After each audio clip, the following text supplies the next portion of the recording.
समन्ता चक्रवालेषु अत्रा गच्छन्तु देवता सद्धम्मं मुनिराजस् सुनन्तु सग्गमोक्खदं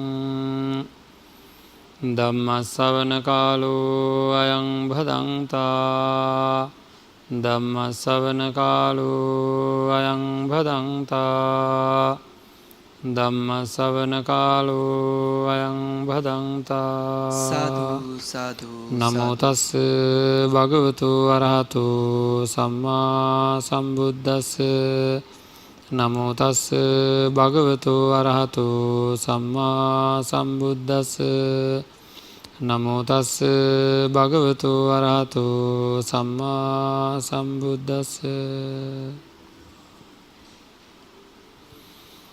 කතමෝච භික්කවේ සම්මා සංකප්පෝ සම්මා සංකප්පම් හා භික්කවේ ද්වයං වදාමි අත්ති භික්කවේ සම්මා සංකප්පෝ සාසවෝ පුඤ්ඤභාගියෝ උපදීවේ පක්කෝ අත්ති භික්කවේ සම්මා සංකප්පෝ අරියෝ අනාසෝ ලෝකෝත්තර මග්ගං ගෝති සාදු වැඩමවදාළ අතිපූජනීය වන්දනීය මහා සංඝරත්නයන් අවසරයි සද්ධා බුද්ධ සම්පන්න පින්වත්නි සම්මා සම්බුදුරජාණන් වහන්සේ දේශනා කරපු ආකාරයට කටයුතු කරලා සසර දුක් ගෙවන් කොට උතුම් නිවනින් සැනසෙනවා කියන අදිෂ්ඨානය ඇති කරගෙන ධර්ම ශ්‍රවණය කිරීම සඳහා ධර්ම ශ්‍රවණය කිරීමට බලාපොරොත්තු වෙන පින්වත් අය හැම කෙනෙක්ම කල්පනා කරගන්න ඕනේ අපි පළමුවෙන්ම බුදුරජාණන් වහන්සේ දේශනා කරපු ධර්මය දැනගෙන කටයුතු කරන්න ඕනේ කියන එක. ඒ දැනගත්තාමයි අපිට අපේ වැරදි දේ සකස් කරගන්න පුළුවන් වෙන්නේ. ඉතින් මේ දිනවල අපි නිවන් මාර්ග ධර්ම දේශනා මාලාවෙන් සාකච්ඡා කරගෙන යන්නේ ආර්ය අෂ්ටාංගික මාර්ගය පිළිබඳවයි. මහා චත්තාරිසික සූත්‍රයේ තියෙන ආකාරයට මේ මාර්ගාංග වර්ධනය කරගන්නේ කොහොමද කියන එක ගැන තමයි සාකච්ඡා කරමින් ඉන්නේ. ඉතින් සම්මා දිට්ඨිය ගැන අපි බොහෝ දේවල් සාකච්ඡා කරා. ඉතින් අද දවසේ අපිට තියෙන සම්මා සංකප්ප කියන මාර්ගාංගය වර්ධනය කරගන්න විදිය ගැන කතා කරන්නයි. මේකෙදී මුලින්ම බුදුරජාණන් වහන්සේ මේ දේශනාවෙදිත් සඳහන් කරලා තියෙනවා తත්‍ර භික්ඛවේ සම්මාදිට්ඨි පුබ්බංගමා හෝති මේ සම්මාදිට්ඨියයි පූර්වාංගම වෙන්නේ කියලා. ඉතින් මේ පූර්වාංගම වෙන්නේ වෙන විදිහ සඳහන් කරලා තියෙනවා මිච්ඡා සංකප්පය විදිහට යම් කිසි කෙනෙක් හඳුනනවද සම්මා සංකප්පය විදිහට යම් කිසි කෙනෙක් හඳුනනවද අන්න එපමණකින් ඒ තැනැත්තා සම්මා දිට්ඨික වෙනවාය කියලා. දැන් මේකෙදි අපිට ඊයේ පෙරේදා දවස්වල අපි තේරුම් ගන්න හදපු සංකල්පය තේරුම් ගන්න ලේසි. අපේ හිතවලට හරි දේද වැරදි දේද කියලා අපේ පැත්තෙන් දැන් මොකක් හරි එක දෙයක් ගමුකෝ අපි උදාහරණයක් ගමුකෝ ඉස්සෙල්ලාම මොන හරි මතයක් ඉදිරිපත් කරනවා කියන්නේ කවුරු හරි ඒ කෙනාට ඒ මතය පිළිබඳ ඒක හරි එකක්ද වැරදි එකක්ද කියලා අදහස එන්නේ තමන්ගේ අතීත දැනුම අනුවද නැද්ද? වෙනස් අදහස් නෙන්නේ එක එක්කෙනාට එන්නේ වෙනස් අදහස්. නේද? ඒ වෙනස් අදහස් එන්න හේතුව ඒ කෙනා දන්න විදිහ. ඒ කෙනා දන්න විදිහට අපි කියනවා ඒ කෙනාගේ දෘෂ්ටිය කියලා. ඒ දෘෂ්ටිය අනුව තමයි අදහස් එන්නේ. දැන් අපි කිව්වොත් අන්තරාභවයක් ඇද්ද නැද්ද කියලා ඇහුවොත් නේද? එක එක්කෙනා එක දේවල් කියන්න පටන් ගන්නවා. ඒ අයගේ අත්දැකීම්, ඒ අය දන්න දේවල්, අහලා තියෙන දේවල්, ගුරු ඇසුර නේද? ඒ ඔක්කොම හේතු වෙලා එයාට එකපාරටම එන්නේ කට්ටියකට තියනවා කියලා අදහසක් එනවා, කට්ටියකට නැහැ කියලා අදහසක් එනවා. එතකොට ඒ වගේ මිත්‍යා සංකල්ප එනකොට මෙන්න මේක මිත්‍යා සංකල්පයි කියලා හඳුනගන්න දැනගන්න පුළුවන් වෙන්නේ ඒක මිත්‍යා සංකල්පය කියන දැක්ම තියෙන අයටද නැද්ද? නේද? එහෙම නැති අයට බෑ.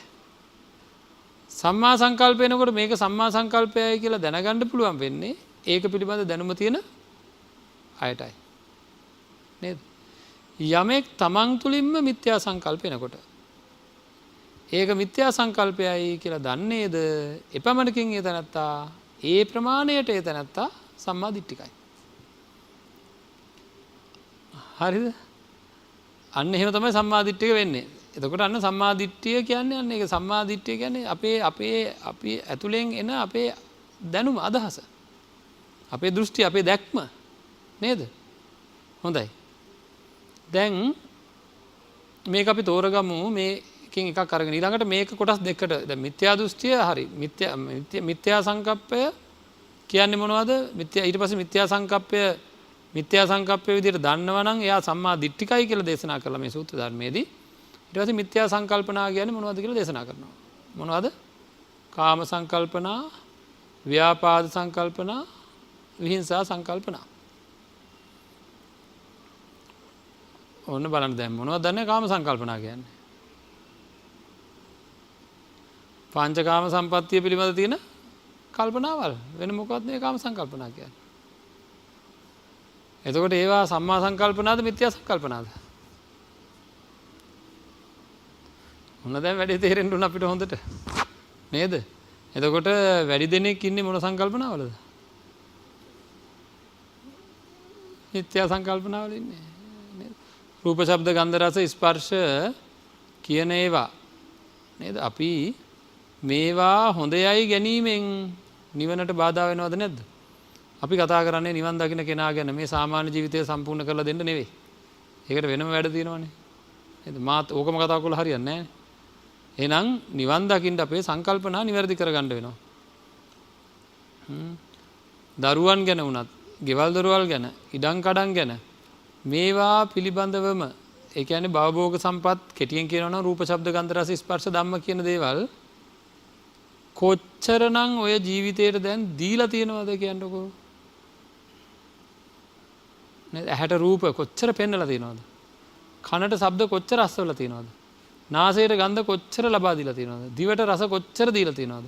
ශරීරයට පහස කොච්චර දීලා තියෙනවද? දැන් අවුරුදු කීයක්ද? නේද? ඒත් මහන්සිද නැද්ද? උදේ නැගිටිනකොටම නම් ගානක් නැහැ. නැගිටලා චූටි වෙලාවක් යනකොට ආයෙ මොකද කියන්නේ මේ හිත? ආයෙ මොකද කියන්නේ මේ හිත? ආයෙ ඉල්ලනවා අර මේ මොනවද කාපු ඒවාම ඉල්ලනවා. නේද? දැකපු ඒවාම ඉල්ලනවා ආයෙ පෙන්වන්න කියලා. අහපු ඒවාම ඉල්ලනවා. ඉතින් මේ අන්න ඒක අපිට නොතේරි අපි මොකද කරන්නේ? ඒවා ගැනම හිත නේද? ඒවා ගැනම හිත ඉතින් ඉන්නවා මේක ඉවරක් වෙන්නේ නැහැ. ඒ ධර්මය නොදන්න අයට ඔන්න ඔය වගේ කාම සංකල්පනාවල හිර වෙනවා. දැන් දකින්න ඕනේ, දැන් අහන්න ඕනේ, දැන් විඳින්න ඕනේ කියලා ඒවට උපක්‍රම යොදනවා. ඒ වගේ ಗುಣදොස් මෙනෙහි කරනවා. හරිද? මට හොඳම දේවල් හම්බුණා, මට හෙට හොඳම දේවල් හම්බ වෙනවා, මට අතීතයේදී හම්බුණා, වර්තමානයේදී හම්බෙලා තියෙනවා. හරිද? මේ විදිහට ඒවයින් ගැලවීමේ අදහසක් නෙවෙයි. ඒ වගේ තව ඇලී ගලී වාසය කිරීමේ අදහසින්ම දරුවෝ ගැන, මුණුපුරෝ ගැන, ඉඩම් කඩම් ගැන, ගෙවල් දොරවල් ගැන මේකේ තේරුම ඒවා අතහැරලා දාලා යන්න කියන එකද? යන්න පුළුවන් නම් හොඳයි. නමුත් ඒක නෙවෙයි මේකේ තේරුම. නේද? ඒවා ගැන ඇති සැටියෙන් මෙනෙහි කරන්න ඕනේ. ඒවා ගැන අපිට කොහොමද මෙනෙහි වෙන්න ඕනේ? මේවා මට අයිති දේවල් නෙවෙයි. මේවා මට ඕන විදිහට තියාගන්න පුළුවන් දේවල් නෙවෙයි. මේවා මට බොහෝ තැවිලි දැවිලි ඇති කරන දේවල්. අපි ඊපෙරේද ආශ්‍රව ගැන ගොඩ කතා කරානේ. නේද?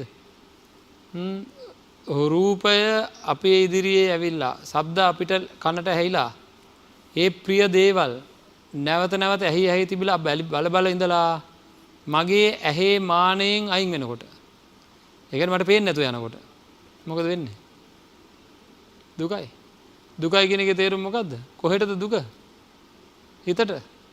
නේද? තැවෙන් නිකන් පිච්චෙන ගතියක්, දැවෙන ගතියක්, රත් වෙන ගතියක් එනවා නේද? ආන්ගේ මොනවද? ආශ්‍රවය. හරි. එතකොට රූප ශබ්ද ගන්ධ රසත් එක්ක කරන සෙල්ලමේ අපිට ඒවා අපිට ඕන විදිහට හැම වෙලේම ළඟ තියාගන්න පුළුවන්ද? බෑ. එහෙනම් දුකට හේතු වෙනවද නැද්ද? එහෙනම් මේවා මගේ సంతාණයට ඇතුල් වෙන එක නවත්ත ගන්න ඕනේ. මේවා මතක් වෙනකොට, මේවා දකින්නකොට මම් පහරන හොරු වගේක් දැක්කා වාගේ කියලා අදහසක් එන්න ඕනේ. එමය ආසීවිසෝපම සූත්‍රයේ දේශනා කරලා තියෙනවා. මම් පහරවන හොරු මගේ මම් පහරවන හොරු ඇවිල්ලා මොකද කරන්නේ? වටිනම දේ අරගෙන තලා පෙලා දාලා යනවා. අපේ ජීවිතයේ තියෙන වටිනම දේ තමයි කුසලසිත. මේ රූප ශබ්ද ගන්ධ රස ස්පර්ශයන් අපේ කුසලසිත පැහැර ගන්නවා මදිවට නේ දේවා අපිට ඇතුළු වුණොත් තලා පෙලා දාලා ගියා වගේ. ඊට පස්සේ ඔය ඉන්නේ දැන් ඉතින් හරි හිතේ අමාරුවෙන් ඉන්නේ දකින්න ඕනේ, අහන්න ඕනේ, තලා පෙලා දාලා ගිහිල්ලා වගේ. නේද? මේ බව දැනගත් ඇත්තන්ට මේ කාම ලෝකය පින්වත්නි දඬු කඳක ගහලා ඉන්නවා වාගේ දැනෙන්න පටන් ගන්නවා. හිරේ විලංගු වැටෙනවා වාගේ දැනෙන්න පටන් ගන්නවා. හරිද? පොඩ්ඩක් ඇස් දෙක පියාගෙන එක මොහොතකට අපි කල්පනා කරමු. දැන් ඉතින් කී සැර මේ මනුස්ස ලෝකේ ඉපදිලා මම කී සැරයක් නම් දුන්නද මේවට කෑම? ඇහැ කන නාසය දිව ශරීරයට මං කොච්චර දුන්නද කෑම? අදත් උදේ නැගිට වෙලා ඉඳන් මම මේකට මං කියන්නේ කටර දෙන නේද? මේ කටින් ගන්න මේ කබලින්කාර ආහාරය නෙවෙයි. ඒක විතරක් නෙවෙයි. ඒක එකක් විතරයි. ඇහැට කෑම දෙන්න ඕනේ, කනට කෑම දෙන්න ඕනේ, නාහයට කෑම දෙන්න ඕනේ, දිවට කෑම දෙන්න ඕනේ, කටට කෑම දෙන්න ඕනේ. නේද?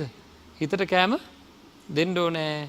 දැන් ඉතින් උදේ මෙච්චර කාලයක් දුන්නා දීලා හිත සතුටු කරගත්තා. නේද?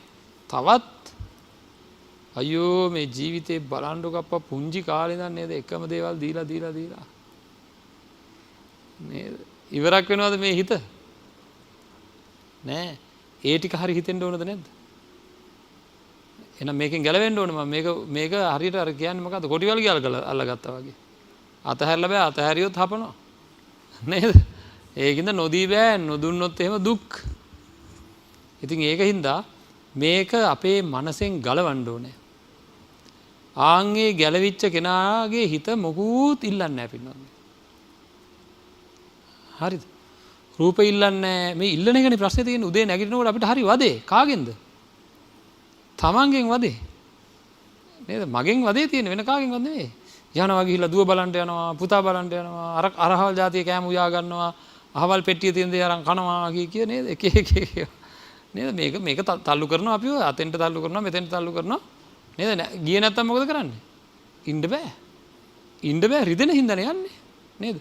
මේ පුංචි දරුවෙකුට චොක්ලට් කාලා පුරුදුයි නම් චොක්ලට් කෑල්ලක් අරගෙන අපි ආපහු ගත්තොත් එහෙම පෙන්නලා එයාට ඉන්න බැරි වෙනවා. නේද? අඬන්න පටන් ගන්නවා එයා. අඬන්නේ ඇයි? රිදෙන හින්දා නිකන් අඬන්න පුළුවන්ද? රිදෙන්නේ නැත්තම් අඬන්න බෑ. දරන්න බැරි හින්දා අඬන්නේ. ඒකලා කියනවා ඉක්මනට දෙන්න කියනවා. ඇයි දරා ගන්න බැරි හින්දා ඉක්මනට දෙන්න කියන්නේ ඒකයි. හැමදේම එහෙමයි ජීවිතේ. එතකොට මේ වෙහෙස දැනෙන්න ඕනේ අපිට. මේ වෙහෙස දැනෙන්න ඕනේ. මේ වෙහෙස නොදැනෙනවා නම් අරවා ගැනම කල්පනා කර ඒවා ගැනම ඉන්නවා නම් ඒක වැටෙන්නේ මිත්‍යා සංකල්පනාගෙන් පැත්තට. හරිද? එහෙම නැතුව ඒවායෙන් අත මිදෙන්න ඕනේ. මම මගේ හිතේ මේවා ගැන ආසාව උපදින එක අයින් කරන්න ඕනේ. හිත නිදහස් කරගන්න ඕනේ පංචකාම සම්පත්තියෙන්. ඒ තරම් සුවයක් තවත් නැහැ කියලා. යම් කිසි කෙනෙකුට දැනෙනවා නම් ඒ දැනීමට කියනවා නෙක්ඛම්ම සංකල්පනා. හරි? නෙක්ඛම්ම සංකල්ප. මේ දෙක අතර ඉතින් සටනේ තමයි ඉන්නේ. නේද? සමහර අයට පැවිදි වෙන්න ඕන කියලා හිතෙනවා. පැවිදි වෙන්න ඕන කියලා හිතලා සමහර අය පැවිදි වෙනවා. සමහර අයට හිතුණට බෑ. ආපහු මොකද වෙන්නේ? අපේ පැවිදි වුණොත් ඉතින් අපේ කියලා ඉවර වෙලා ඕන් ආයෙ මේ පැත්තට වැටෙනවා. නේද? එහෙම වෙලා සමහර අයට බැරි වෙනවා. සමහර අයට පුළුවන් වෙනවා. ඉතින් ඕනම දෙයක් එහෙමයි. ඒකද මේ සංකල්පනාව තේරුම් ගන්න ඕන අපේ මනසෙන් එන සංකල්පන. එතකොට මිත්‍යා සංකල්පනාව එනකොට පින්වත්නි තමන්ගේ තුලින් සහ අනුන්ගේ හරි මිත්‍යා සංකල්පනාව විදිහට දැනගන්න තමන්ට හැකියාව තියෙනවා නම් ඒකට කියනවා තමන්ගේ මනස කියනවා නම් මේකයි මිත්‍යා සංකල්පනාව කියලා. අහවල් අයගේ සංකල්පනා තේරෙනවා කතා කරනකොට. නේද? එතකොට අන්න ඒක මිත්‍යා සංකල්පනාව විදිහට තමන්ට දැනෙන්න ඕනේ. තමන්ට දැනෙනවා නම් ඒක මිත්‍යා සංකල්පනාව විදිහට හඳුන ගන්නවා නම් ආන්ගේ හඳුනා ගන්න පමණින් මේ තැනැත්තා සම්මා දිට්ඨිකයි. සම්මා දිට්ඨිකයි. හරි හඳුනා ගන්න පුළුවන් දෘෂ්ටියක් යාට තියෙනවා. ඉතින් ඒකින්ද අන්න ඒක අපි හොඳට තේරුම් ගන්න ඕනේ. පින්වත්නි මේත් එක්කම අපි ගමු තරහ කියන එක. හරිද? තරහ එනවද නැද්ද? තරහ ආවට පස්සේ තරහෙන් කල්පනා කර කර ඉන්නවද නැද්ද? ඇත්තමයි කියලා. නේද? ඇත්තමයි කියලා තරහෙන් කල්පනා කර කර ඉන්නවා. හරි. මේ තරහ සමහර වෙලාවට සීමාව ඉක්මවා යනවා. හරි. දැන් අපිත් එක්කත් ඔන්න සමහර අයට තරහ යනවා බන කියනවා දැකලා. හරි. වෙලාවකට හිතනවා පවක් සිද්ධ වෙනවා දන්නේ නැහැ කියලා අපි අනිත් අයගේ තරහ උස්සන්න හදනවා දන්නේ නැහැ කියලා. අපිත් එක්ක තරහ ආපුවාම බන කියනවා දැකලා සමහර අයට ඒ තරහ ඉවස ගන්න බැරි වෙනවා. හරිද? නින්දා කරලා ලියුම් එනවා නිර්නාමිකව. හරිද? නින්දා කරලා ලියුම් එනවා. ඒතර බුදුරජාණන් වහන්සේගේ ධර්මයේ තුල නම් අපි ඉන්නේ අපි හිතන්න ඕන කොහමද? නේද? ධර්මයේ හින්දා මේක ධර්මයේ හින්දා නිකලෙස් භාවය ඇති කරගත හැකිව තියෙන ධර්මයේ හින්දා මේ තැනැත්තෝ තුල දේශය පහළ වෙලා නේද? ඒක හොඳ දෙයක්ද? දරාගත නොහි ඒ දේශය ඒ අතන් විනාශ කරනවා. ඒ දේශය හදන්නේ මොකටද? නේද? මටත් බෝ කරන්න නේද? ඉතින් ධර්මයේ තුල හික්මීම හරීම අමාරුයි. ඒ සමහර ලියලා තියෙන ඒවා දැක්කහම අපේ නේද? ඇයි මේ අපිට මෙහෙම ලියන්නේ කියලා හිතන වෙලාවකට. එහෙම හිතිලා රිදුනොත් මට අනිත් පැත්තට දේශය ඇති වුණොත් කවුද විනාශ වෙන්නේ? මං විනාශ වෙනවා. අන්න බලන්න හරි අමාරුවෙන් දරන්න ඕනේ එතකොට. අමාරුවෙන් දරා ගන්න ඕනේ. ඉතින් මම කොටම ආරාධනා කරන්නේ අපි එහෙම කරමු. නේද? කොහොම හරි කරමු. එකිනෙකා අතර ධර්ම සාකච්ඡාවේදී පවා. ඉතින් මම ඊටාම කරුණාවෙන් හැම කෙනෙක්ගෙම ඉල්ලනවා. මොන හරි කරුණක් උපරිම අපි උත්සාහ කරමු. මගේ ගුරු දේවෝත්තමයන්න් වහන්සේලාගෙන් මට ලැබිච්ච දායාදයන් තියෙනවා. ඒ දායාදයන් තුලින් අපි පුරුදු වුණ ක්‍රමවේදයක් තියෙනවා. ඉතින් අපි කරන්න ඕනේ ත්‍රිපිටකයට අනුකූල නිවන් මාර්ගය පාදලා දෙන එක. ත්‍රිපිටකයට අනුකූල දැනට තියෙන ත්‍රිපිටකයට අනුකූලව නිවන් මාර්ග පාදලා දෙන්න පුළුවන්කම තියෙනවා. ලෝභ, දේශ, මෝහ අඩු වෙන ක්‍රමවේදය සාකච්ඡා කරන්න පුළුවන්කම තියෙනවා. කිසිම අඩුවක් නැතුව පුළුවන්කම තියෙනවා. ඉතින් අන්න ඒක අපි මේ පැහැදිලි කරලා දෙනකොට එහි අඩුපාඩුවක් තියෙනවා නම් මොකද කරන්න ඕන? වහාම එන්න ඕනේ. නේද? හොයාගෙන ඇවිල්ලා කරුණාවෙන් මෛත්‍රියෙන් නේද මෙන්න මෙතන අඩුපාඩුවක් තියෙනවා. මේ අඩුපාඩුව අපි දැක්කා. මේක ත්‍රිපිටකානුකූල නෑ. මේක ප්‍රායෝගික නෑ. නේද? ප්‍රායෝගික නෑ. ත්‍රිපිටකයට අනුකූල නෑ. අපි මෙන්න මේ විදිහට කටයුතු කරොත් නේද හොඳ? මේ ඇයි මෙහෙම බොරු කියන්නේ කියලා කියන්න ඕන මට. ඇයි ඔබ වහන්සේ මෙහෙම බොරු කියන්නේ? නේද? ඇයි මෙහෙම කරන්නේ කියලා. ඉතින් ඇයි ඒ විහිංසා සංකල්පනා, හිංසා කිරීමේ සංකල්පනා. නේද? කාට හරි බැනලා අපි ලියුමක් යවනවා කියන එකේ තේරුම මොකද්ද? අපි කාට හරි රිදෙන්න ලියුමක් යවනවා නම් අපේ බලාපොරොත්තුව මොකද්ද?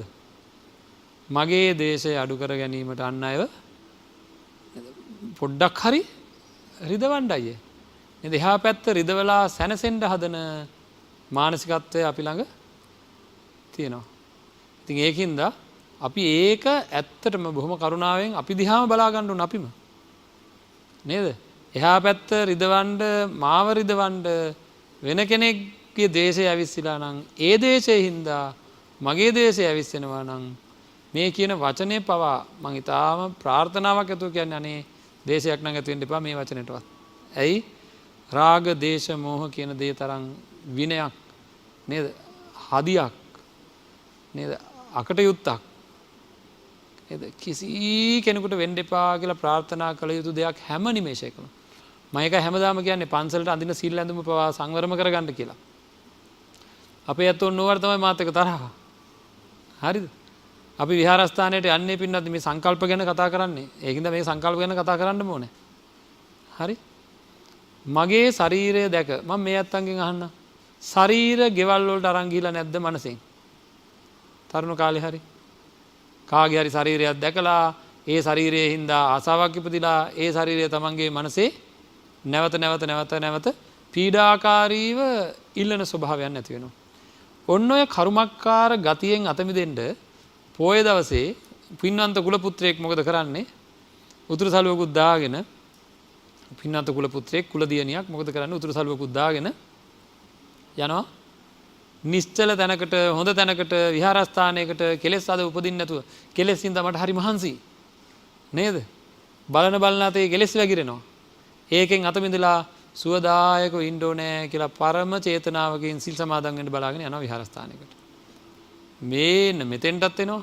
කොහොමද එන්නේ? සිල් ගන්නමයි එන්නේ. කොහොමද එන්නේ? මෝස්තර නිරූපකයෙක් හෝ නිරූපිකාවක් එන්නේ. හරිද? එක එක විදිහට ඇඳගෙන එනවා. එක එක හැඩතල දාලා ඇඳගෙන එනවා.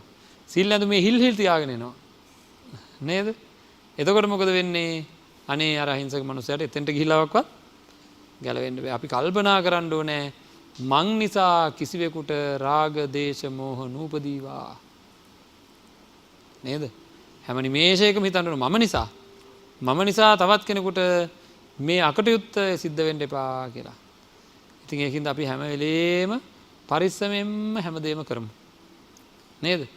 මොකද නැත්තම් මේ සංකල්පනා නැත්තම් අපිට නිවන් දකින්න බැරි වෙනවා. ඉතින් ඒකින්ද හැමෝටම අපි කියන්නේ උපරිම උත්සාහ කරලා ත්‍රිපිටකය අනුකූල ධර්මය දේශනා කරන්න අපි ගන්න පුළුවන් උපරිම උත්සාහය ගන්නවා. වැරදීම් වෙන්න පුළුවන් ඕනෑ තරම් අපි මහා දන්න අය නෙවෙයි. ඕනෑ තරම් නොදන්න දේවල් තියෙනවා. දන්න තරමින් කෙනෙකුට යමක් කියලා දෙන්න ගන්න උත්සාහයේදී වැරදීමක් තියෙනවා නම් කාරුණිකව මතක් කරන්න. හරිද? මගේ ලිපිණය තියෙනවා. කාරුණි දුරකථන අංක තියෙනවා. කාරුණිකව මතක් කරන්න. අනේ ඔබ වහන්සේ ඔහොම බොරු කියන්න එපා කියලා. නේද? ඔය බොරුව නම් හරියන්නේ නැහැ කියලා මෙන්න මෙතෙන්ට මේක ගැලපෙන්නේ නැහැ කියලා කාරුණිකව මතක් කරන්න අපි ඊ타ත්ම නිහතමානීව ඒවා බාර ගන්න සූදානම්ෙන් ඉන්නවා. එහෙනම් මේක තරඟයක් කරගන්න මේක තරඟයක් කරගත්තොත් මේ තරඟය දැන් කාලෙක ඉඳන් පින්නන්නේ අපි අතරේ පවතින එක. දැන්වත් මේවා ඉවර කරන්න ඕන අපි. නේද? බෞද්ධ පිරිස් නේද 2ට 3ට 4ට 5ට 6ට 10ට 15ට බෙදෙනවා. බෙදිලා එක එක ශාස්ත්‍රවරු හදා ගන්නවා. හදාගෙන මොකද කරන්නේ? නේද? හදාගෙන පොරාල්ලන්න පටන් ගන්නවා. මගේ ළඟට භාවනා කරන ඇත්තන්ට මම කියන්නේ හැමදාම යන තැනක යන්න. හැමතැනම යන්න. හැමෝගෙම හොයන්න. මං කිසිම වගකීමක් බාර ගන්න ලෑස්ති වෙලා නැහැ කෙනෙක්ගේ. මගේ ශ්‍රාවකයෝ කියලා නම් හැදෙන්න එපා. බුද්ධ ශ්‍රාවකයෝ කියලා හැදෙන්න කියලා. මගේ ළඟ පැවිදි වෙන පොඩි සායන්නාන්සලාට මම කියන්නේ හරිද? ශාසනයේ භික්ෂුවක් මිසක්කා මගේ පරපුරක් කියලා විදියට හැදෙන්න එපා. නිස සමාදන් වෙලා අවුරුදු 5ක් ඉඳලා අවුරුදු 10ක් වුණාට පස්සේ තමන්ගේ ජීවිතේ නිදහසේ ගෙවන්න. ඒක මගේ ගෝලයෙක් කියන නමක්වත් මට අවශ්‍යතාවය නැහැ. ශාසනයට බුද්ධ ශාසනයට පරිත්‍යාගයක් වෙන්න කියලා විතරයි. ඉතින් මේවා සමහර විට මොනවා කාරණාව හින්දා හරි විහිංසා සංකල්ප මේවා හින්දාත් ඇති වෙනවා නම් නේද? කොච්චර මිත්‍යා දෘෂ්ටියක ඉන්න ඕනද කියලා අපිම කල්පනා කරන්න ඕන. කොහොම නමුත් ඒ හැම දෙයක් එක්කම අපි කල්පනා කරගන්න වෙනවා මොන ආකාරයකින් හරි නෙක්ඛම්ම සංකල්පනා, අව්‍යාද සංකල්පනා, අව්‍යාපාද සංකල්පනා, අවිහිංසා සංකල්පනා අපේ තුර නිබඳව නිරතුරුව එන්න ඕනේ. තරහ එන හැම වාරයකම Tamanට අදහසක් එන්න ඕනේ. අහවලා හින්දා තමයි මට තරහ ඇති වෙන්නේ හැමදාම. එක්ක මං එයාව අතහැරලා දාන්න ඕනේ. එහෙම නැත්නම් මම එයාට බැනලා ආය මේ තරහ ඇති නොකරගෙන වාසය කරන්න කටයුතු කරන්න ඕනේ. නැත්නම් මට තරහ එන්නේ අහවලාගේ හැසිරීම හින්දායි. ඒ හැසිරීම නිවැරදි කරන්න ඕනේ කියලා ඒ විදිහටද හදාගන්න කියලා බුදුරජාණන් වහන්සේ දේශනා කරේ. එහෙමද හිතන්න ඕන? නෑ. කොහොමද හිතන්න ඕන? මේ තරහ කාගේ දෝෂයද? මගේ දෝෂයයි. මගේ හිතේ තරහ ඇති වෙන ස්වභාවය තියෙනවා. හරිද? මගේ හිතේ තරහ ඇති වෙන ස්වභාවය තියෙනවා. සම්මා සම්බුදුරජාණන් වහන්සේ නමක් ලෝකෙට පහළ වෙලා ඉන්නේ ආන් එක අයින් කරන්න. හිත සකස් කරන වැඩපිළිවෙල කියලා දෙන්නයි පහළ වෙලා ඉන්නේ. එහෙනම් මගේ තුල තරහ එනකොට පින්නත් හැම නිමේෂයකම මම මගේ මානසිකාරය සකස් කරගන්න ඕනේ. කොහොමද? ඒක වැරදි සංකල්පනාවක් මගේ තුල එන්නේ කියලා තමන්ගෙන් පණිවිඩය එන විදිහට සකස් කරගන්න ඕනේ. හරිද? ඒක සකස් කරගත්තා කියලා තරහ එන එක නවතිනවද? නෑ. නේද? ඔය දෘෂ්ටිය ගැන මම කියන්නේ. අන්ධයා ගැන කියලා කියන්නේ. ಜಾති අන්ධයෙක් ඉන්නවා. එයාගේ කකුල ඇදයි. ජාති අන්ධයා කියන්නේ උපතින් අන්ධ වෙච්ච කෙනෙක්. එයා මේ ලෝකේ දැකලා නැහැ. එයාගේ කකුල ඇදේට තියෙන්නේ. ඇවිදිනකොට එයාට දැනෙනවා යම් විදිහක්. නමුත් ඒක ඇදද කෙලින්ද කියලා දැනෙන්නේ නැහැ. ඒකින්ද එයා කකුල ඇදේ අරගන්න කිසිම වුණාවක් නැහැ. ඇයි එයා දන්නේ නැහැ. එයාගේ ඇස් දෙක පෑදෙනවා. ඇස් දෙක පෑදුනොත් යම් මේකින් ආන් එදාට දකින්නවා කෙලින් ඇවිදගෙන යන මිනිස්සු ඉන්නවා කියලා. එදා බලනවා තමන්ගේ කකුල් දෙක දිහා මේ දෙක ඇදයි. එහෙනම් එදා තමයි එයා උත්සාහ කරන්නේ මගේ කකුල ඇදේ අරගන්න ඕනේ කියලා. ඒ වගේ අපේ හිත ඇදයි. දෘෂ්ටි සහිත කෙනා දන්නේ නැහැ පින්වත්නි තමන්ට දෘෂ්ටිය තියෙනවා කියලා. එතකොට ඒ දැන ගැනීමම එයා සම්මාදිට්ඨියකට යම් සම්මාදිට්ඨියකට පත්වීමක් වෙනවා. හැබැයි ඒ සම්මාදිට්ඨියට පත් වුණාම අර අන්ධයාගේ ඇහැරුණා වගේ. වැරද්ද විදිහට දන්නවා. වැරද්ද විදිහට දැනගත්තට වැරද්ද මෙතන හැදෙනවා තාම කියලා දන්නවා. ලෙඩක් අඳුනගත්ත පමණින් ඒ ලෙඩේ හොඳ වෙනවද? නෑ. ප්‍රතිකාර කරන්න ඕනේ. ඒ වගේ Taman දැනගන්නවා මිත්‍යා දෘෂ්ටිය මේ මිත්‍යා දෘෂ්ටිය කියන ලෙඩේ මෙතන තියෙනවා කියලා. හරිද? මිත්‍යා සංකල්ප කියන ලෙඩේ මෙතන තියෙනවා කියලා හඳුනා ගන්නවා. මේ මට කාට හරි හිංසා කරන්න හිතෙන්නේ හිංසා කරන්න හිතෙනවා. මගේ පරුස වචන හිංසාකාරී. නේද? අතීතයේ එකම එක රහතන් වහන්සේ නමයි බිහි වුණේ අර කෙලතොල්ලා එහෙම කියලා කතා කරන මම හිතන්නේ අපේ වැඩිහිටි ස්වාමින් වහන්සේලා මේ ගෞරවනීය ස්වාමින් වහන්සේලා ඒවා හොඳට දන්නවා. උන්වහන්සේලාගේ ඉස්සර ඉඳන් ලොකු පැවැත්මක් තිබුණා. ඉතින් එකම එක රහතන් වහන්සේ නමයි බිහි වුණේ ඒ වගේ එක චුට්ටක් සැරට කතා කරන ඒක සංසාරගත මහා පුරුදු ගොඩක්. නමුත් 2500න් පස්සේ නේද? රහතන් වහන්සේලා බිහි වෙමින් ඉන්නවා. ඒ ඔක්කොම අර වගේ. නේද? ඔක්කොම රහතන් වහන්සේලා ටික අන්න අර වගේ නේද? හරීම පරුස හරීම මේ අශෝභන වචන කතා කරන රහතන් වහන්සේලා බිහි වෙමින් ඉන්නවා. නමුත් අපි දකිනවා පින්වත්නි අපේ වැඩිහිටි ස්වාමින් වහන්සේලා අපි පොඩි ස්වාමින් වහන්සේලා හැටියට අපේ මේ නිකායේ ශ්‍රී ලංකා රාමඤ්ඤ මහා නිකායේ පොඩි ස්වාමින් වහන්සේලා හැටියට අපි කටයුතු කරනකොට අපි සමහර පින්කම් වලට සමහර උත්සව වලට විශේෂයෙන් උපසම්පදා පින්කමට වගේ තැන් වලට ගියාම ඒ මහා ස්වාමින් වහන්සේලා මුණ ගැහෙනවා. මට මතකයි ඒක උපසම්පදා පින්කමක මේ ලොකු ස්වාමින් වහන්සේලාට වෙනමයි පොඩි ස්වාමින් වහන්සේලාට වෙනමයි ගිලම්පස ටික හදලා තිබ්බා. අපි හිතුවේ අපි පොඩි හාමුදුරුවෝ විදිහට මේ ස්ථානයට ගියාම අපිට ලොකු ස්වාමින් වහන්සේලාව බැහැ දකින්නවත් වන්දනා කරගන්නවත් බැරි වෙයි කියලා. බලනකොට මේ ඔක්කොම ලොකු ස්වාමින් වහන්සේලා පින්වත්නි ඇවිල්ලා වැඩ හිටියේ කොහෙද? පොඩි ස්වාමීන් වහන්සේලාට ගිලම්පස සකස් කරලා තිබ්බ තැන. ඉතින් මේ වැඩ ඉන්නේ අපේ නායක ස්වාමීන් වහන්සේ නමක්. උන්වහන්සේලා කොච්චර නිහතමානීද කියලා බලන්න. මට කොච්චර ගෞරවයක්ද කියලා බලන්න. මට කොච්චර ධෛර්යයක්ද කියලා බලන්න. නිහතමානීව මේ ස්ථානයේ වැඩ ඉඳලා මේ පුංචි මම කියන බණ ටිකක් ගැන මේ අතොත් එක්ක එකතු වෙලා ධර්මයේ ශ්‍රවණය කරන්න. මගේ ලොකු හාමුදුරුවෝ එක දවසක් මට මතකයි. මගේ නායක හාමුදුරුවෝ මට මතකයි මට ධර්මාසනේ ඉඳ ගන්න බැරි වුණා. උන්වහන්සේ එතන වැඩ හිටියා. මට දැන් පැවිදි වෙලා අලුත මම දන්නේ නැහැ මේක ධර්ම ගෞරවය කියන්නේ මොකක්ද? ධර්ම ගෞරවයෙන් ඉඳ ගන්න පුළුවන් වැඩ හිටිය ආසනයක කියලා දන්නේ නැහැ. දන්නේ නැතුව ඉන්න වෙලාවේ උන්වහන්සේ මාව අතින් අල්ලගෙන එක්කන් ගිහලා වන්දනා කරා. ඉතින් අපවත් වෙච්ච නායක හාමුදුරුවෝ ඒ හාමුදුරුවන්ගේ තියෙන ගුණයන් හරිද? මතක් වෙනකොටත් අපිට බොහෝම ලොකු හැඟීම් උපදිනවා. ධෛර්ය සම්පන්න හැඟීම් උපදිනවා. ඉතින් එවැනි මහා ගුණවන්ත ශාසනයක් පින්නත් මේක. එහි විහිංසා සංකල්ප තිබුණේ නැහැ. එහි ව්‍යාපාද සංකල්ප තිබුණේ නැහැ. තවත් කෙනෙක්ගේ හිතක් මාත්‍රයක් රිදවන්නේ නැතුව ගුණවන්තව සිල්වන්තව ස්වාමින් වහන්සේලා සකස්. ඒක මහා සංඝරත්නයේ ගුණයක්. එකිනෙකාට මහා පුදුම විදිහට ගෞරව කරගත්තා. වැරද්දක් දැක්කනම් ඒ වැරද්ද නිහඬව සකස් කරලා දුන්නා. නොදන්නකමක් දැක්කනම් ඒක නොදන්නකම ලෝකෙට ප්‍රසිද්ධ කරේ නැහැ. පටිසන්තර ගුණයෙන් යුක්ත වෙන්න මොන නිවන් දකින්න. හරිද? තවත් කෙනෙකුට ගරහලා තවත් කෙනෙකුට අවනම්බු කරලා අවලාද කරලා නිවන් දකින්න බෑ. හරි? ඉතින් එවැනි ගුණවන්ත පිරිසක් වෙන්න ඕනේ අපි එකතු වෙන්න ඕනේ. ඇයි? මේ සංකල්පනා නිවැරදි කරගන්න ඕනේ. හොඳයි. එවැනි ආකාරයක අපි හිතමුකෝ පරුස වචන තියෙන රහතන් වහන්සේ නම බිහි වුණා කියලා. ඒත් අපි ඒක ආදර්ශයට ගන්න එක හොඳද? නෑ. එහෙම හරියන්නේ නෑ.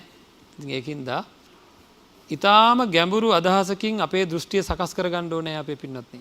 අපි හැමෝම. මොකක්ද ගැඹුරු අදහස? මගේ මිත්‍යා දෘෂ්ටිය තියෙනවාද? මිත්‍යා දෘෂ්ටිය තියෙනවාද? ඉතින් මහා චත්තාරික සූත්‍රයේ මොනවට පැහැදිලි කරනවා? මිත්‍යා සංකප්පය විදිහට තේරෙන්නෙම නැත්තම් ඒක මිත්‍යා දෘෂ්ටියක් කියලා. හරිද?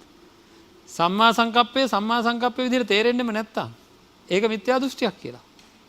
හරිද? එහෙනම් ඒ මිත්‍යා දෘෂ්ටියෙන් අපි ගැලවෙන්න වෙනවා. නේද? ඒකින්ද මේ මිත්‍යා දෘෂ්ටියට කියන්නේ මේ සම්මාදිට්ඨිය ඇති කරගත්තත් නිවන් දකින්නේ නැහැ. ඒකට කියන්නේ පින්වත්නි පුඤ්ඤභාගීයෝ උපදිවේපක්කෝ සාසවෝ ආශ්‍රව සහිත පුඤ්ඤභාගීය. හරිද? උපදි විපාක සහිත සම්මා සංකප්පය. ඒ සංකල්පනාවට කියන්නේ සම්මා සංකල්පනාවට මොනවද? නෙක්ඛම්ම, අව්‍යාපාද, අවිහිංසා කියන අපිට මේ සාමාන්‍ය ජීවිතයේ ඇති වෙන සංකල්පනාව. ඒකට කියන්නේ ඒක ආශ්‍රව සහිතව ඒ සංකල්පනාව උපදිනවා. ආශ්‍රව සහිතව විපාක සහිතව ඒ සංකල්පනාව උපදිනවා. මොනවද? නෙක්ඛම්ම, අව්‍යාපාද, අවිහිංසා. හරිද? එතකොට ඇයි බුදුරජාණන් වහන්සේ මේ සම්මා සංකප්පය කොටස් දෙකකට බෙදනවා? අනාශ්‍රව වූ ආර්ය වූ මාර්ගංග වූ සම්මා සංකප්පය කියලා එකක්. හරිද? ආශ්‍රව වූ පුණ්‍යභාගීය වූ උපදීපාක සහිත වූ සම්මා සංකප්පය කියලා තව එකක්. හරිද? එතකොට අපි මෛත්‍රී භාවනාව කියලා ගමුකෝ. මෛත්‍රී භාවනාව සිද්ධ කරද්දී අපේ පින්වත්නි මෛත්‍රී චේතෝ විමුක්තිය කියලා එකක් අහලා තියෙනව නේද? මෛත්‍රී චේතෝ විමුක්තිය කොටස් දෙකකට බෙදෙනවා. එකක් ඔන්න ඔය පුණ්‍යභාගීය උපදීපාක සහිත අනාර්ය වූ චේතෝ විමුක්තිය. අනිත් එක ආශ්‍රව රහිත අනාශ්‍රව වූ මාර්ග අංග වූ ලෝකෝත්තර වූ මෛත්‍රී චේතෝ විමුක්තිය. දැන් අපි මේක ඉතා පැහැදිලිව තේරුම් ගන්න ඕනේ. සාමාන්‍ය ජීවිතයේ අපි මෛත්‍රී භාවනාව කියලා වර්ධනය කරන එක තුලින් මෛත්‍රී චේතෝ විමුක්තිය දක්වාම වර්ධනය කරන්න පුළුවන්. මේකේ මමත්වයේ කියලා එකක් හැදෙන්නේ නැහැ. මම ඒක මෛත්‍රී භාවනාව සාකච්ඡා කරන වෙලාවේ කියලා දුන්නා. මමත්වයේ හැදෙන්නේ නැති වෙන්නේ කොහොමද කියලා. කොහොම නමුත් මෛත්‍රී චේතෝ විමුක්තිය ඇති කරගත්තාම මේක පුණ්‍ය භාගයයි. ඒක තව නිවන් දැකලා නෙවෙයි මේ. පින්වත්නි අන්න ඒක මාර්ගාංග වෙන වෙලාවේ. හරි? මාර්ගාංග වෙනවා කියලා කියන්නේ මොකක්ද? මාර්ග සිතක් උපදින වෙලාව කියන්නේ සම්මා දිට්ඨි, සම්මා සංකප්ප, සම්මා වාචා, සම්මා කම්මන්ත, සම්මා ආජීව, සම්මා වායාම, සම්මා සති, සම්මා සමාධි කියන අංග 8ම එකට අපේ හිතේ උපදින වෙලාවේ වෙනකොට සම්මා සංකප්පය ඉහළම තලයක, සම්මා දිට්ඨිය මාර්ගාංගය වෙලා, සම්මා වාචා මාර්ගාංගය වෙලා, සම්මා මං අන්තිමට මේ ටික විස්තර කරලා මේ ධර්ම දේශනා කීපයකින් විස්තර කරලා ඉවර වෙලා අන්තිමට මේක එකතු වෙන හැටි පැහැදිලි කරන්නම්. එතකොට ඒ ඉහළම තලයකට මේවාපත් වෙනකොට සම්මා සංකප්ප කියන එකේ සම්මා සංකප්ප කියන්නේ නෙක්ඛම්ම සංකල්ප, අව්‍යාපාද සංකල්ප, අවිහිංසා සංකල්ප තියෙනවනේ. ආන්ගේ සංකල්ප එන්නේ සංකල්පනාව අර ලෞකික தත්ත්වයේ මිදිලා ලෝකෝත්තර தත්ත්වයට පත් වෙන මාර්ග අංගය වෙනකොට ඒකේ සඳහන් වෙලා තියෙනවා. ඒක ගැන කියනවා තක්කෝ විතක්කෝ සංකප්පෝ අප්පනා ව්‍යප්පනා චේතසෝ අබිනිරෝපණා කියලා. ඒ කියන්නේ ඒ මෛත්‍රී සංකල්පය අපි අපේ මේ ඒ කියන්නේ ඒ මාර්ග අංග දක්වා යන මෛත්‍රී සංකල්පය වර්ධනය වෙනවා නම් ඒක අප්පනා තත්ත්වයටපත් වෙන්න ඕනේ. ඒ කියන්නේ මෛත්‍රිය කියන චේතනාව පින්වත්නි කිසිම වෙනත් හැඟීමකට යන්නේ නැතුව අපි වර්ධනය කරලා පුරුදු කරලා තියාගන්න ඕනේ. නෙක්ඛම්ම කියන සංකල්පනාවත් එහෙමයි. සබ්බ ලෝකේ අනබිරත සංඥා ආදිය වඩලා හරිද? Tamanට මේ ලෝකයෙන් බැහැර වෙනවා අයින් වෙනවා කියන හැඟීමේ හිත නවත්වා ගත හැකිව තියෙන්න ඕනේ නෙක්ඛම්ම සංකල්පනාව. හරිද? අවිහිංසා සංකල්පනාවත් එහෙමයි. එතකොට හිත නැවතිලා මෛත්‍රිය. ඒ කියන්නේ මේක පුරුදු කරලා මොකද කරන්නේ? ධ්‍යාන මට්ටමකට වර්ධනය කරලා කියලා මේ කියන්නේ. අපි ආයාසයෙන් ඇති කරගන්න හැඟීමක් තියෙනවා නම් අපේ පින්වත්නි කාලයක් යනකොට ඒක નિરાයාසයෙන් ඇති වෙන මට්ටමකට පත් වෙනවමද නැද්ද? හරිද? භාවනාවක් වර්ධනය කරපු අය දන්නවා ඒක හොඳට. හදිස්සියෙම ප්‍රථම ධ්‍යාන අධිෂ්ඨාන කරගන්න කියලා කරන්න බෑ. ඒක. එතකොට භාවනාවක් වර්ධනය කරන අය එකම භාවනා අරමුණු ගන්නකොට අපේ තියෙන මේ විතක්ක කියන චෛතසිකයේ ස්වභාවය තමයි මේ හිතේ තියෙන නැවත නැවත අරමුණෙහි නංවනවා. නැවත නැවත අරමුණෙහි නංවනවා. අන්නේ නැවත නැවත අරමුණෙහි නංවන කාර්ය කරන අපේ හිතේ තියෙන චෛතසික ධර්මය.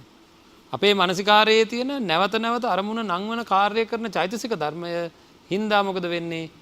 ඒක හින්දා මොකද වෙන්නේ? ඒ අරමුණම නැවත නැවත අපේ හිතේ නැගෙනවා. එක දිගට නැගෙනවා.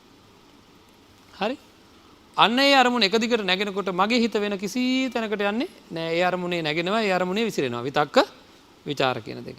එතකොට මෙන්න මේ தත්ත්වයටපත් වෙනකොට පින්වත්නි, ඒ தත්ත්වයටපත් වුණා නම් යම් අරමුණකින් වෙනත් අරමුණු වලින් මේකට බාධාවක් නෑ. වෙනත් චෛතසිකයන්ගෙන් මේකට බාධාවක් නෑ. අන්න ඒ අප්පනා தත්ත්වයටපත් වෙන්න ඕන මෛත්‍රිය කියන එක. එතකොට ඒක චේතෝ විමුක්තිය. ඒ චේතෝ විමුක්තියමයි දෙකකට බෙදන්නේ. එකක් සැප පිණිස පවතින. හරිද? එකක් උපද විපාක පිණිස පවතින කියන එක. මේ චේතෝ විමුක්තිය පින්වත්නි විතක මොකද වෙන්නේ? කවදා හරි දවසක අනිත් අංග ටිකත් එක්ක එකතු වෙලා මාර්ගාංග බවට පත් වෙනවා.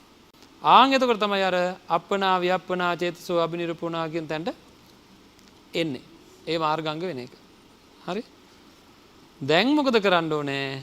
අපි මේක හොඳට පරිස්සමෙන් තේරුම් ගන්න ඕනේ. අනිත් මෛත්‍රී භාවනාව නොවඩා ඉන්න ඕනද එහෙනම්? මම මේකට අපූර්ව උදාහරණයක් කියන්නම්. දැන් යම් කිසි කෙනෙක් ඔලිම්පික් පදක්කමක් ගන්න යනවා දුවලා.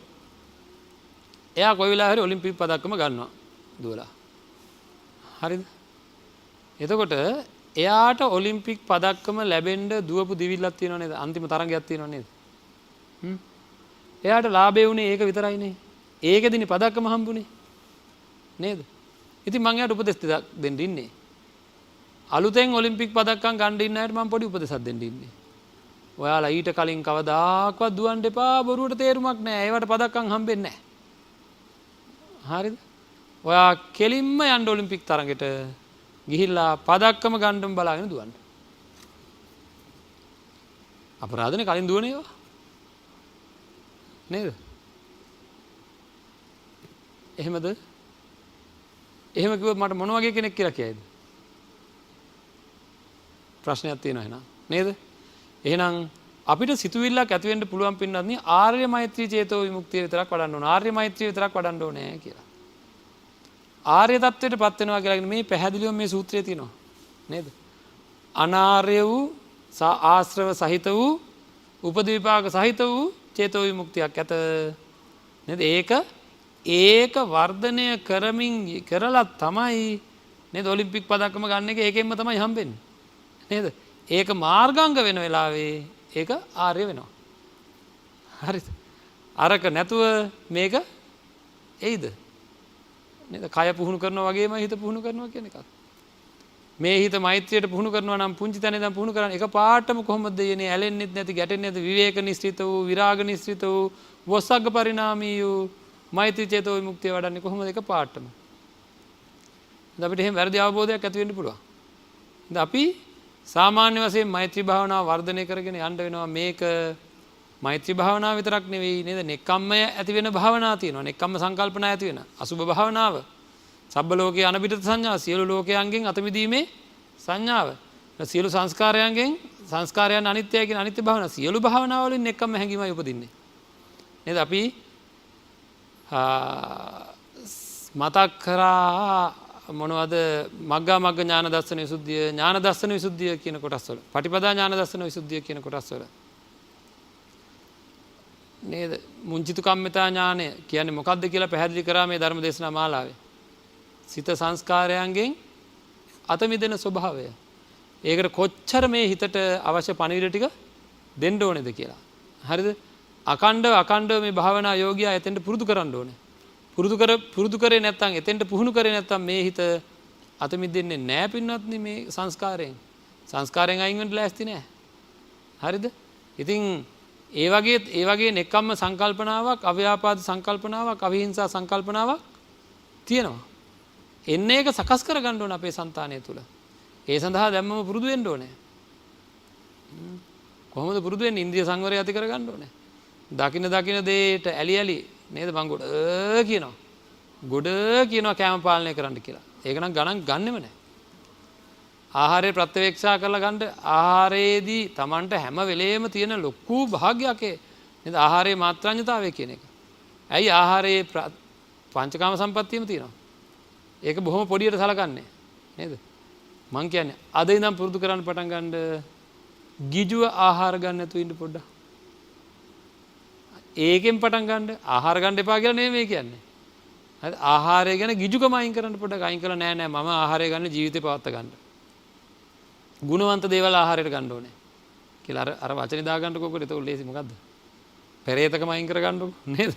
පෙරේතකමට කන්නේ නැතුව නේද ජීවිතේ පවත්වා ගන්න ආහාර ගන්නවා කියලා ගුණවන්ත ආහාර හොයාගෙන ප්‍රමාණවත් තරමට ආහාර ගන්න පුරුදු ගන්න ලොකු පුහුණුවක් ඒක. අතහරින්න බලාපොරොත්තු වෙනවා නම් සමහර අයත් කියනවා ඉන්නකො මම මෙහෙම ඉඳලා මේ ඔය අනිත් අය වගේ නෙවෙයි. අනිත් අය වගේ නෙවෙයි මම බලන්නකෝ අතහරින්න ගත්තාම ආය කවදාකවත් අතහරින්නේ නැහැ. අතහරින්න පටන් ගන්නව කොයි වෙලාවේද? මේ දැන්. හරිද? Taman රස විඳ තලු මරමර ගන්න ආහාරය ඒ විදිහට නොගන්න පුහුණු කරනවා නම් පටන් ගන්න අතහැරීම තමයි. පංචශීල ප්‍රතිපදාව පටන් ගන්න අතහැරීම. හරිද? ඒකින්ද මේ නෙක්ඛම්ම සංකල්පනා දැඩිව ඇති වෙන්න ඕන. ඒවත් දැනගෙන කරන්න ඕන. හරිද? අපි තව ඉදිරියේදී සාකච්ඡා කරමු. දැනගෙන කරන්න ඕන. මේ සංකල්පනා දැනගෙන කරන්න ඕන. තරහ අතාරින්න ඕනේ. කවුරු හරි Tamanට බයිනවා නම් බයින වෙලාවේ නිශ්චලව ඉන්න පුළුවන්කම තියෙනවා නම් යුද්ධයක් දිනුවා හා සමානයි කියලා බුදුහාමුදුරේ දේශනා කරනවා.